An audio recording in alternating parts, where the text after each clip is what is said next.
If he's not paying all of your bills, then you are not in any relationship with him. So if a woman insists on paying her own bills, even if she considers herself to be in a relationship with someone, according to this person, they're not actually in a relationship because he's not their sugar daddy. Why the hell would you give him a full access to you if he's the only person who benefits from that relationship? And how does that make sense? Men benefit just by being seen with you. Men. Did you know that? You benefit just by being seen with a woman.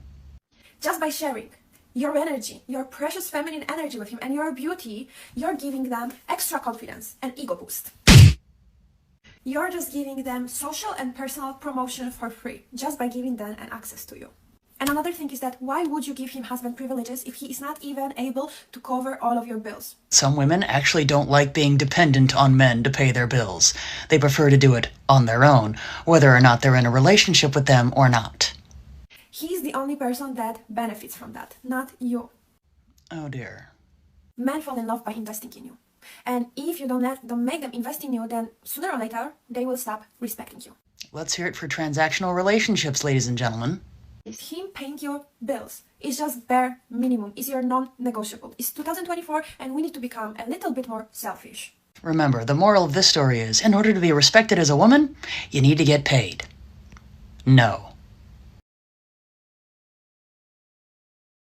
You want to know what fucking sucks? I'll tell you what fucking sucks. What sucks? Shoveling a ton of gravel. That fucking sucks. Yeah, if you got lady muscles. The whole entire time I'm shoveling, all I'm thinking is, who the f*** are the women that wanted equal rights? The women's movement. Who wanted to do the man's work? Because I fucking didn't. I'd rather be inside making sandwiches and serving iced tea. Fuck this bullshit. I don't want to be equal. I don't want any part of being equal. I will make sandwiches. I will cook dinner. I will wear an apron. I will clean house. I'll vacuum. I'll do whatever I gotta do to keep from fucking shoveling rock. And the difference between TikTok and Facebook is after I get this shit done, I'm going to get on Facebook and brag about everything I accomplished and how fucking happy I am. But just know the truth. I'm pissed. I'm not happy. It doesn't make me feel good. No part of it. Don't want to do it. I can wear pants. I can wear a top that shows most of my body. And I continue to do so because of all the women who fought for that. Women have the right. Women didn't fight for you to walk around looking like a whore, okay? That's not what they fought for. They fought for your right to vote, their right for your education, the right for you to play a sport. Feminism or low gas prices? I guess low gas prices, because ever since the feminist movement, it's been a lot harder for me to find a guy to pay my bills. And all of a sudden I have to work and I have to do all these things. And I honestly don't want to work. I would rather stay in the kitchen. Mind you, I need some cooking classes, but I think I could take a couple cooking classes and make somebody really happy. Your actions matter. This is what happens. You think, oh, it's fine. They just might not open the door for us because of all the raging feminists. But you can't act out. Society does change. There is such thing as social engineering. People change their behavior. And guess what? 9 times out of 10, women end up in a really bad situation. Like, she can't get anybody to help her up. Those dudes aren't checking for her. They're not even gonna look at her. They're gonna ignore her. Yeah, we need help. I don't know. It's just like nonstop. Like, let's stop acting out and let's act correct. And at least make the perception that we're not going to perpetuate negative behaviors. Come on. Like, set an example. Like, if you do see someone acting out, make sure to, like, respond accordingly. But luckily, a woman did come, rush over and help her up. But yeah, great point. Why is it that modern feminism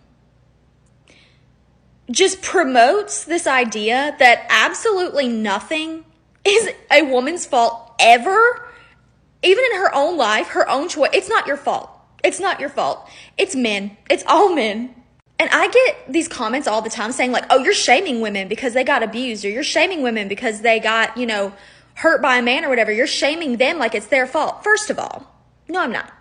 It's not your fault that a man is evil and abusive. Okay, that's not your fault. You're not responsible for that. But you are responsible for yourself and the positions that you put yourself in. And me personally, if I was consistently choosing these absolute garbage men to date, marry, whatever it is, that are consistently abusing me, I think it's fair that you should self-reflect.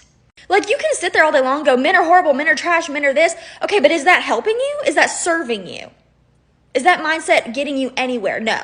So instead, why don't you take a little responsibility, self-reflect, and evaluate, why is it that I keep choosing these horrible people? And then correct that. And do better for yourself and have a good life instead of whining and crying all the time that men are so horrible. Not all men are horrible. Not all women are good. But you can be good and you can make good choices. I don't know. I just feel like sitting here and telling women that nothing is their fault it's not helping anyone. It's just not. And I know there's people that are going to sit there and go, that's not what's happening. Is that what's happening with every single person in the world? No, I'm not addressing every single woman in the world. I'm addressing the ones who think this way, because there are women who think this way, and they live in my comment section. Every woman is capable of making better choices for herself. Don't be a victim. Don't waste your time sitting there blaming men for all your problems. Be smart, make good choices. You're capable. Do better for yourself. Suck. They are so dumb. Literally at every age, so freaking dumb. And you know what? They don't even want to change. And now the world knows it. Thanks, feminism. So why do I think it's a problem of feminism versus boys? Let's start with when they're young. Boys and girls are different, but we live in a society that doesn't seem to want to acknowledge nor nurture those differences. And when they do... The future is female. No. It gives me hope. It's kind of sick. Got detention just for flicking up a girl's skirt. What? That's it. Doesn't she know that's just boys being boys? Yeah, I mean, I've already accepted that as I grow up, I'll probably be harassed and even abused. Sorry. That's not what I meant. I think I threw up a little.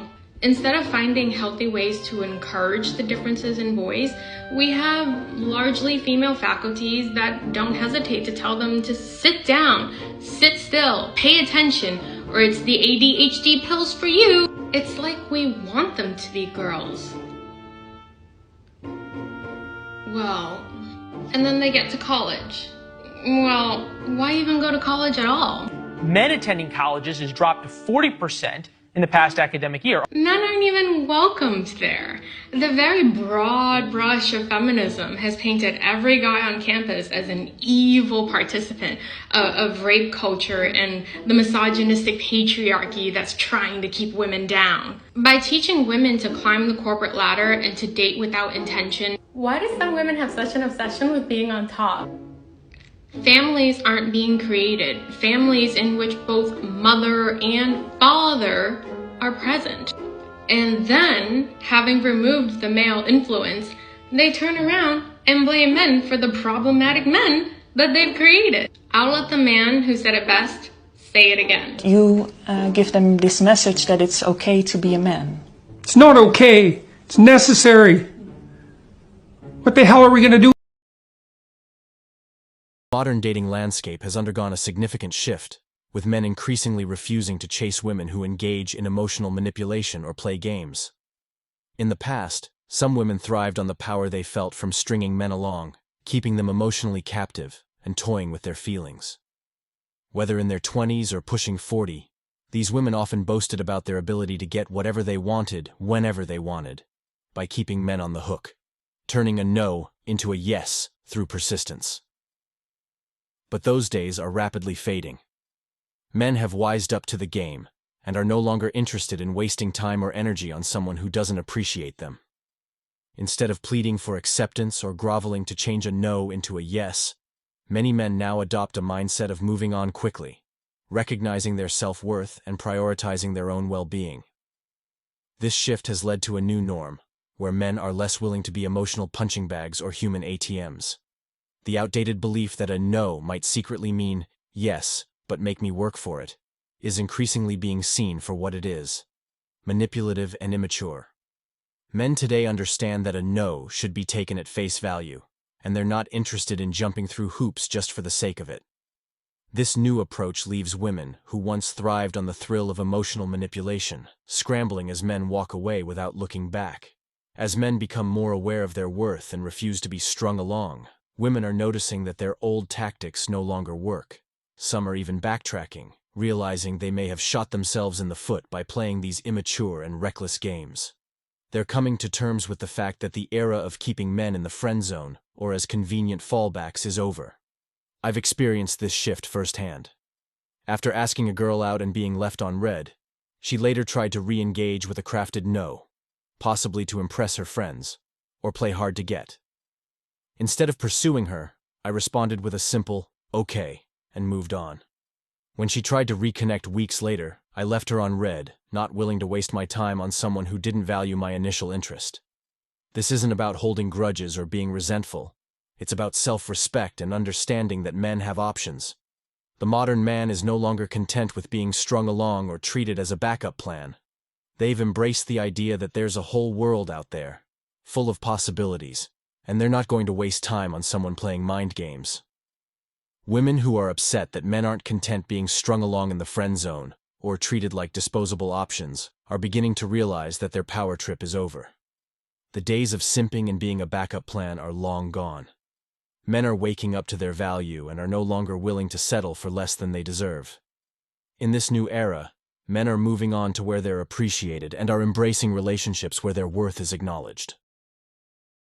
It just doesn't make sense to me how women are not being asked out on dates. Like, there are so many beautiful women, like, come on, like, just shoot your shot. But a lot of the things that the guys were telling me, and these were guys from the ages of like 19 to 40, was like, no, we don't want to intimidate a woman. If we see them on the street, like, we'll cross the road so that they feel safe. I do that. No, we don't want to come across creepy. So I do see that obviously culture has really like removed this from the man, this kind of like the art of the chase. And then that, I think, in effect, is making more men passive. There's a two-part solution that I have to this dilemma. Number one, women need to stop shaming men for simply approaching them, whether he is attractive in her eyes or not. Yes, I'm calling you out, ladies. Part two, I might get a lot of backlash for this, but more women need to approach. And just to be clear, ladies, I'm not talking about you just doing a brief look at him or a super quick smile, because those are such little hints that he might just think that you're being nice.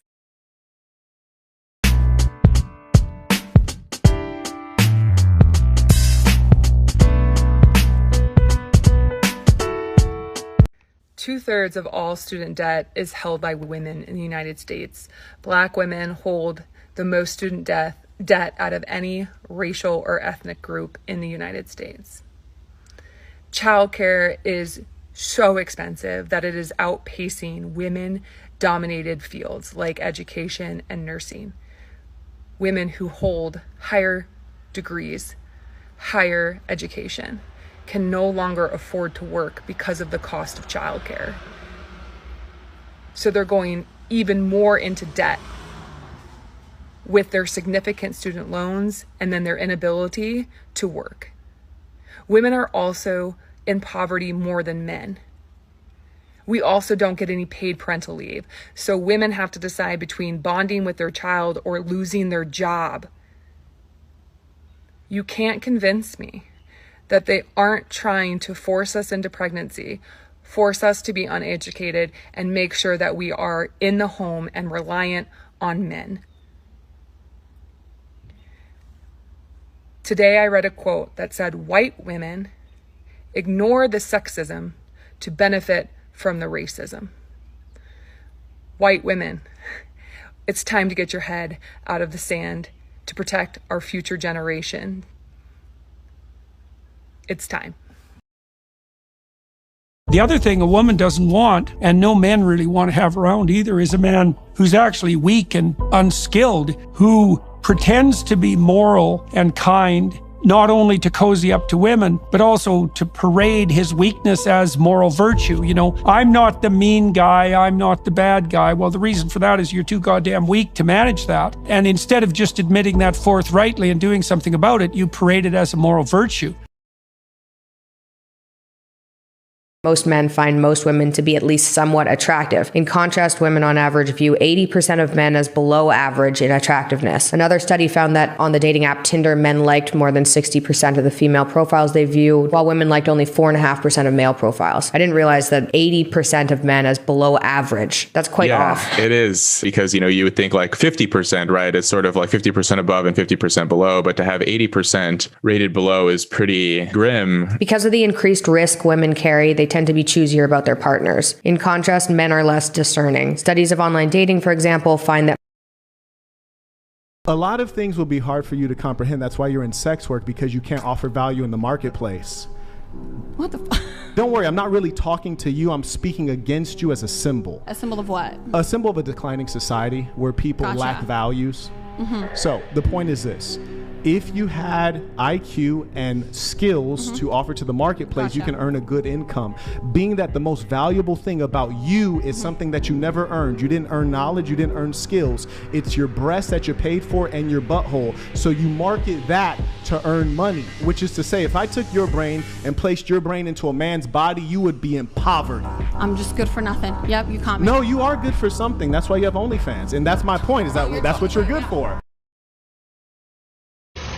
I'm quite literally rolling around in horse trying to get this bottom thing off my car. I don't want to talk about it. I'm gonna cry. I'm trying to get this off, and I need a screwdriver to take it off. I just wish someone would pull over and help me, because I don't know what to do. Oh, someone just pulled over. No way. Thank you so much. The strong, independent woman who don't need no man actually does need a man. Why am I not surprised? Like, really what we're talking about is the female experience, which you can't speak to. Yeah, but I can speak to the male experience. The male experience, I would think, would be able to speak much more highly as to how many men would actually be determined to do some harm to you if you were in the middle of a forest and they came across you in the forest. You're right, but this is a podcast of women, and we're talking about women, so that's why. Well, it's a podcast of women, but there's clearly men on the panel. It's not our job to kiss your ass because you're a woman. I'm having an adult conversation with you. I don't know why I need to look at everything from feminist standpoint theory or from your perspective when you so easily dismiss mine. I'm telling you that your number's absurd. It makes no sense. And as you retract it, you very quickly retracted it because you realized how absurd it was. Why would you say that I have to be a woman in order to speak to this? That seems insane. That's exactly where to find your future wallet. rich husband in New York City. The key to finding Mr. Right is knowing all the right places to eat. Head on over to Michael's, the hotspot for media tycoons in Manhattan. Mike McCarty hosts there about every other week. Shake his hand and he could introduce you to the potential love of your life, a future hot Mark Zuckerberg. Just make your way to table 1. Trust me. If you're on a date with a Brooks brother and he takes you here, you know you're set. What's better than a one-way private charter to the Hamptons? You may not find your billionaire's romance here, but it's a 5-minute walk from Wall Street. With luck, if you go late enough, you might find an accountant at the bar wasting his life way over a glass of bourbon. What are you waiting for, honey? He's waiting for you to join him. If you're college age or cougaring for a pre-financed boy before the millions, take to Gold Plaza. They often have events, you can ask for directions, and who knows, you might find the future Mr. Big T or Carrie. Thanks for watching. This is disgusting. Women always complain about men seeing them as a piece of meat. But at the same time, they see men as a tool to fund their lifestyle. As long as that man got money, they will do anything. How's that any different than a sex worker? The logic is just not adding up. Tips on how to find a rich husband. As a gold digger, I like helping women who want a soft life like me. Hi, I'm Mrs. White, your master of luxury. Unclench your jaw, smile, close your legs until he does something big for you. Always smell good. Stop chasing and start attracting. Dress classy. Speak softly. Find areas where people with old money hang. Short nails. Download LinkedIn. For more info, go book your masterclass on Instagram at Mrs_White888. Now, go find rich husband, baby. Now that I'm out on the dating scene, I have to say that one of the best places that you would not think of that you can meet someone organically is at the park. Let me just say, I've been stopped 3 times while I'm reading at the park, and the go-to line every single time has been, what book are you reading? What is it about? And then it'll start conversation. Unfortunately, I have not been attracted, or the guy has not been my type, but it is a good place to potentially meet somebody. Go to your local park, just sit there, read, listen to music, go on a walk, and you don't know who's gonna come up to you and just start a conversation. Have you ever seen a man on a dating app say he's looking for someone with a good sense of humor? Because in this very well-known study, they found that when women said they wanted someone with a good sense of humor, they meant someone who will make them laugh. But when men said they wanted a woman with a good sense of humor, they meant a woman who will laugh at their jokes. In every other context other than friendship, men preferred women who would laugh at their jokes over women who would make jokes themselves. And that's like the least surprising thing ever, but it's kind of funny to have empirical scientific data to back it up. What is it though? Is it that men are like threatened by funny women? Okay, real quick for the ladies. I'm going to describe a regular man for you, and I want you to tell me if you would marry this man. Okay. 5'8", about 35 to 50K per year. Would you marry that? Hell no. Hell no. He's below the poverty line. What are you talking about? The poverty line is actually far less regular. than that. Yes. But, the average man in the United States today is about 5'8" and makes somewhere between $35,000 to $50,000 per year. 5'8" is fine, but I don't know about the 35. Real quick, raise your hands. How many of you guys would marry that man? Raise your hands if you would marry him. Yes or no? I don't even know any men. Okay, hold on. So no one at the table would marry this man, right? No. Okay.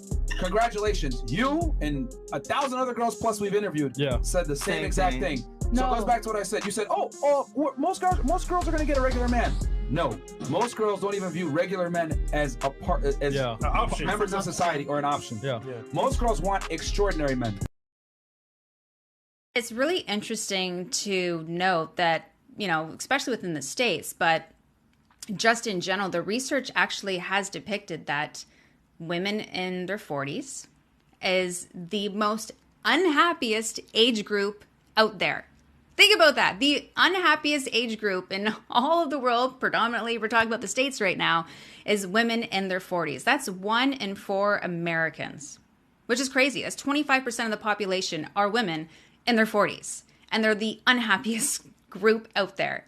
And it's just absolutely scary and it's appalling. And you have to ask yourself, why is that? And at the end of the day, the number one reason why, well, there could be many reasons why, actually. But one of them, as I mentioned beforehand, is it's really all about e-commerce. It's about the pharmaceutical industries. It's about really just making money. It's a multi-million-dollar business for the most part.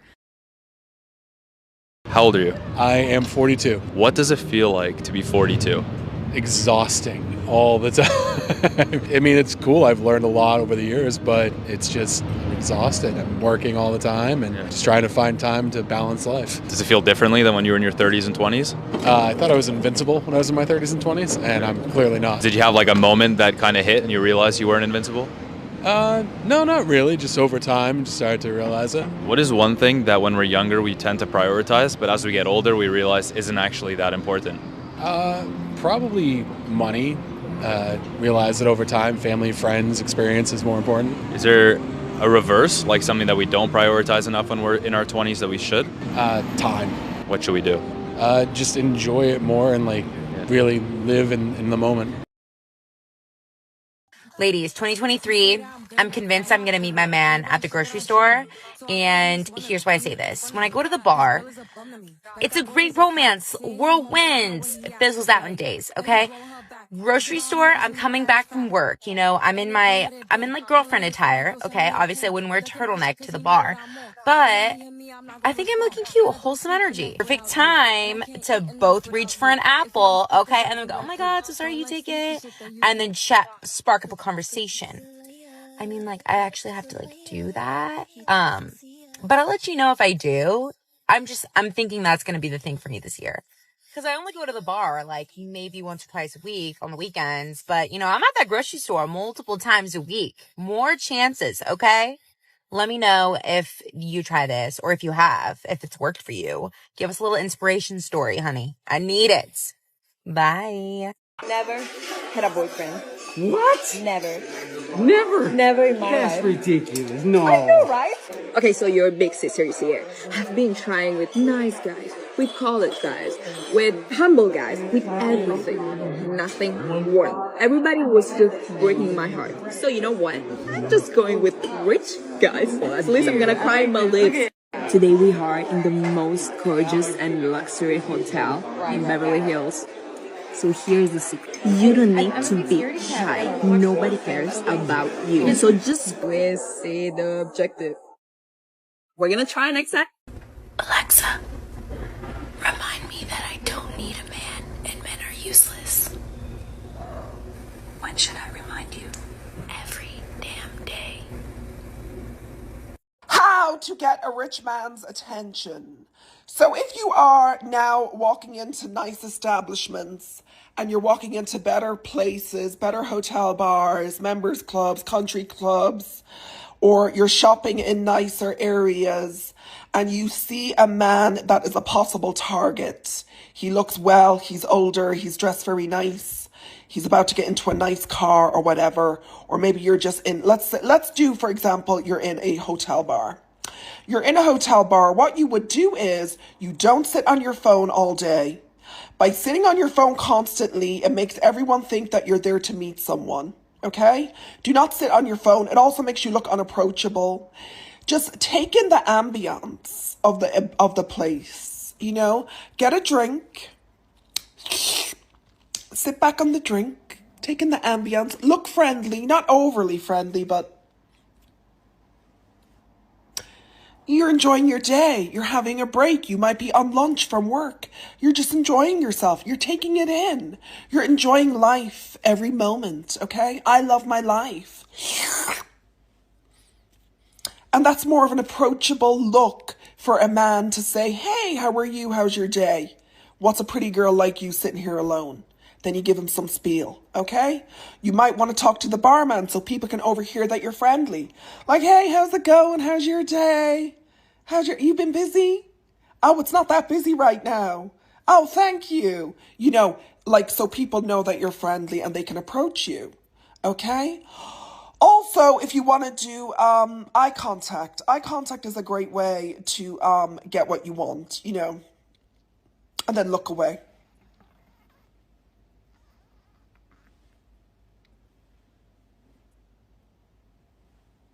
Okay, and then also, say you're at a grocery store, you're walking down the street and you say, oh, damn, that man, I know that man has money. I know for a fact that man has money.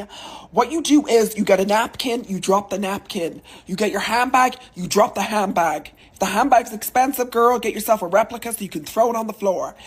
Throw that handbag on the floor right in front of that man. Get your lipstick keys all out on the floor. Oh, thank you so much. Thank you so much.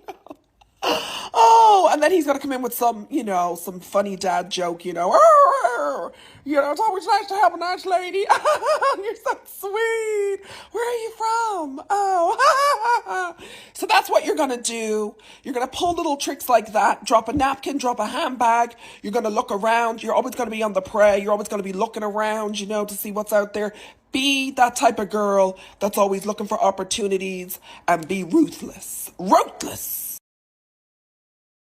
You want to date a wealthy man with a lot of money, but you don't know where to find them? I'm going to tell you where to go. The first place you're going to go and the first thing you're going to do is put on a really cute hot girl walk outfit, and you're going to find a very wealthy neighborhood in your city. You're going to go for a hot girl walk. Next place, whatever city you live in, go to the downtown area, find a really nice high-rise condo or apartment. Make sure one of these condos or apartments has a restaurant or a bar on the bottom floor. Go in, sit at the bar, wait and see. How many men come up to you? There are so many men that go to the bar by themselves, especially if it's a bar where they already reside, looking to buy a pretty girl a drink. The next place you are going to look is exclusive events or conferences. I cannot tell you how many times I've just been at a nice hotel in Miami for an event myself, or even just to get drinks with a girlfriend, and all of a sudden there's a huge conference going on with a lot of men. Go to these conferences. Go to the hotels where these conferences are at, because you know what these men do after the conferences? They go get a drink at the bar. Next place you are going to go if you're trying to find a wealthy man is a high-end bar or a really nice speakeasy. Here down in South Florida, there are speakeasies everywhere. A lot of them are very exclusive. You either have to know someone to get in or you have to have a code to get in. These men just hang out there drinking their whiskey out of the glass, waiting to talk to a pretty girl. Next place you are going to look is a high-end gym. That's where all the daddies go. So if you have an Equinox, next place is going to be a golf course. I feel like this is just a universally known fact, but all of the wealthy men are into golf. So whether you know nothing about golf and you go and make a fool of yourself with your girlfriends and pretend to know how to golf just to run into men and be like, oh my God, can you teach me? Which brings me to my next point, country clubs. If there's a way you can finesse yourself into getting into a country club, do it. Go to the pool, go to the restaurant, walk the neighborhoods. This is definitely where you're going to meet a wealthy man. The last one on this list for now is a luxury hotel or resort. If you can get yourself into a resort's pool, you are set. The only downside that I will say to trying to find a wealthy man at a luxury resort or hotel is they're probably just visiting. But depending on what you're looking for, that might be ideal. Okay, on a serious note, where do like the 28-year-old single men hang out at? Because like 28 to like 30. You're so right. We're bopping around the West Village and I'm looking. Eyes are peeled. But I'm not finding them. So if you're 28 and single, where you live in New York, it shouldn't be that hard to find. You're 31 and getting a divorce because you don't like him. Yeah, I fell out of love with him. I think we just went two different but ways. do you have any children? No, thank God. Well, and you've been with him since how old? Since I was 18, but we got married at 20. All right. And what do you think's waiting for you out here? New possibilities. That's one way to frame it. He's ready for kids. I'm not ready for kids. I worked hard for my degree and my career. Why should I have to give it up? Especially when I don't have any kids. Okay. So your husband wanted you to stay home and you wanted to go to work. Yes. Well, Kevin, I work. I'm a nurse. Congratulations. That matters. I work with a lot of doctors. Actually. So what? There's about a 90% chance that when I decide to get married, it'll be with a girl that's not from America. Men are now more objectified than women. They're simply viewed for what they can provide and what they can do for others. So much so that what one man won't do, the next one will. And you're just a DM away from any yacht, plane, or car in the entire world like that. Countries overseas have seemed to do a better job at preserving their culture and sticking to their core values. So much so that if you're looking for a long-term partner and someone that you're actually going to marry, it makes more strategic sense to marry someone that aligns with those same core values. This guy is actually pretty successful, and women have this idea that only the men that are not successful and are broke bums are looking at women from other countries. Here we have a man who is not broke, is not dusty, and yet even he is saying, you know what, I think I'm good on American women. A quick question. Where are we meeting the men that actually want to date and be in a relationship? Because it's not the dating apps. It's not the coffee shops.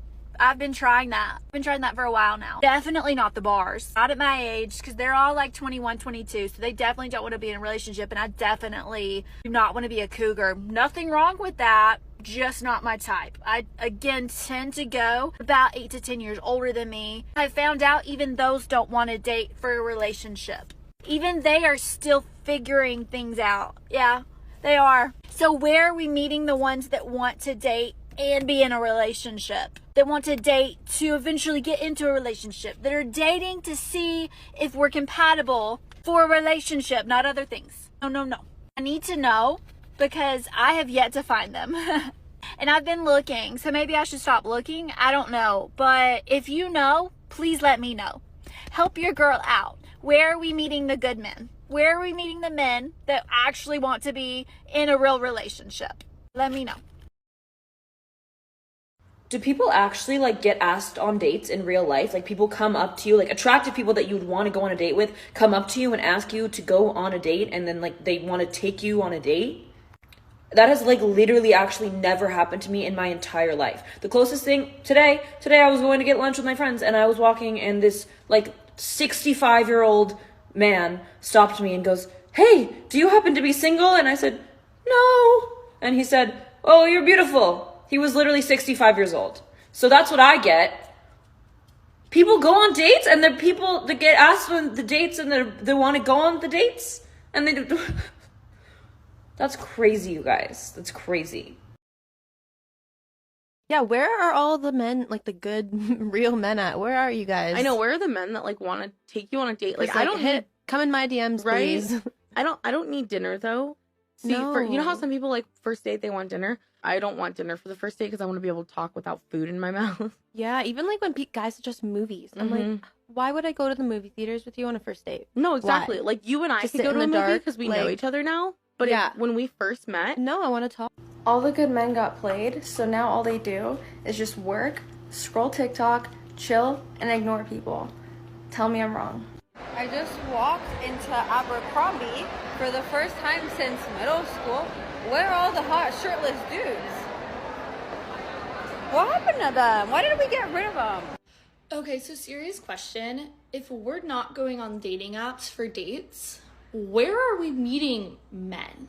And where are we meeting men in which we'd actually want to go on a date with? Where are all of the good guys? Can someone enlighten me? Because whatever I'm doing isn't working. Women nowadays will literally be like, I can't find any good men. There are no good men left. And then they'll be like, I just need 6 feet, about like 6 inches, and like 6 figures.